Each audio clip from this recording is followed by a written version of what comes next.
Bem-vindo a mais um episódio da nossa série Textos Difíceis, Verdades Claras.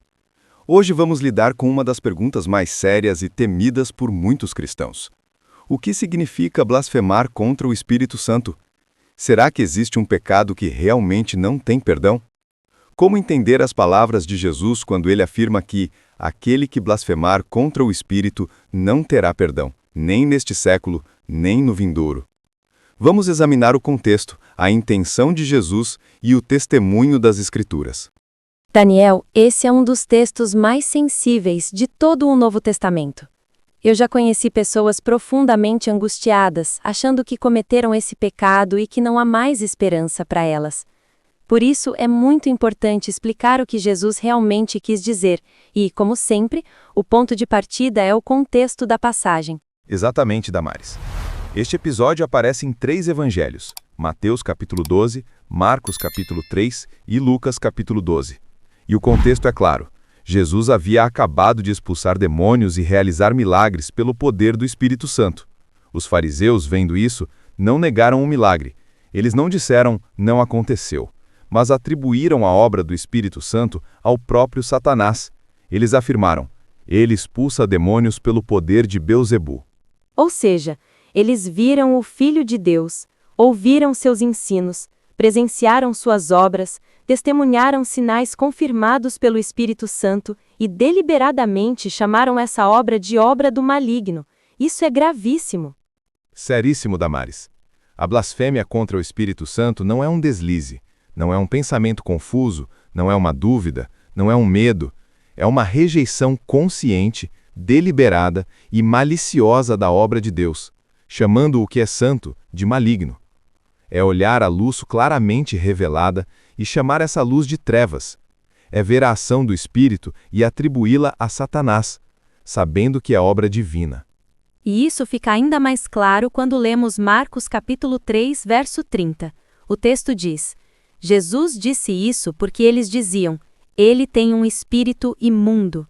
Ou seja, o próprio evangelista explica o motivo da advertência. Não foi sobre um pecado hipotético, foi sobre o que eles estavam fazendo naquele momento, atribuir ao inimigo aquilo que o Espírito Santo estava realizando. Isso quer dizer, então, que o pecado imperdoável tem um contexto específico. Pessoas que viram a plena luz da revelação, testemunharam o poder do Espírito Santo na pessoa de Cristo e, mesmo assim, rejeitaram isso de forma deliberada, chamando a obra de Deus de obra do diabo. Mas então, Daniel, surge a pergunta que tantos cristãos fazem. Será que eu cometi esse pecado? Como responder a isso? Damares, essa talvez seja a parte mais consoladora dessa doutrina. A tradição reformada sempre afirmou: quem teme ter cometido o pecado imperdoável, não o cometeu. A blasfêmia contra o Espírito Santo não é algo que alguém comete por acidente, nem algo que causa arrependimento ou temor. Por contrário, esse pecado só é cometido por alguém com um coração totalmente endurecido, que rejeita conscientemente a verdade e não sente qualquer arrependimento por isso. Isso significa que a própria preocupação do cristão é sinal de que o Espírito Santo ainda está agindo nele, alertando, convencendo, trazendo temor e desejo de permanecer em Deus. Quem comete o pecado imperdoável não teme, não busca perdão, não sente constrição, não deseja reconciliação. Exatamente.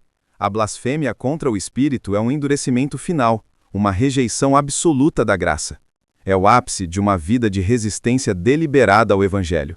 É o que Hebreus capítulo 10 chama de pisar o Filho de Deus e considerar profano o sangue da aliança. É o que Hebreus capítulo 6 descreve como cair depois de ter visto a luz e então rejeitar completamente a verdade. Esses textos descrevem o mesmo fenômeno, a apostasia final consciente.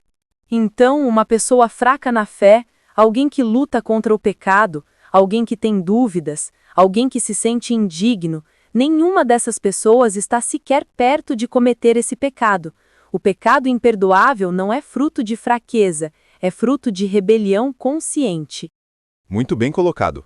Além disso, devemos lembrar que o ministério do Espírito é regenerar, convencer, iluminar e guiar o cristão à verdade. A blasfêmia contra o Espírito Santo é justamente rejeitar permanentemente essa obra, a ponto de chamar o Espírito de maligno. Não existe perdão porque não existe arrependimento.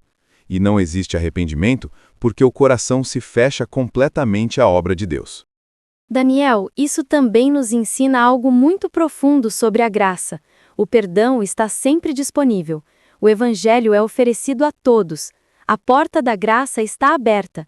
Mas se alguém fecha essa porta deliberadamente, rejeitando a verdade revelada, chamando o Espírito de maligno, então essa pessoa está recusando o único caminho pelo qual poderia ser salva. Sim, a falta de perdão não é porque Deus não quer perdoar, mas porque o coração endurecido recusa a própria fonte do perdão. A blasfêmia contra o Espírito Santo é a rejeição total da graça. É recusar o único meio de salvação. E isso deve servir não para gerar medo, mas para gerar reverência. Cristo não ensinou essa doutrina para que seus discípulos vivessem apavorados. Ele ensinou para alertar aqueles que, com arrogância, desprezaram a ação do Espírito Santo. A advertência é séria, mas o consolo para os que creem é maior ainda. Que essa explicação traga paz ao seu coração. Se você ama Cristo, se luta contra o pecado, se busca a Deus, se teme ofender o Espírito, então o Espírito está agindo em você. O pecado imperdoável não é para o cristão arrependido, é para o coração endurecido, que chama a luz de trevas e trevas de luz. Obrigada por acompanhar mais este episódio da série Textos Difíceis, Verdades Claras. Que o Espírito Santo ilumine sua mente e aqueça o seu coração com a verdade do Evangelho.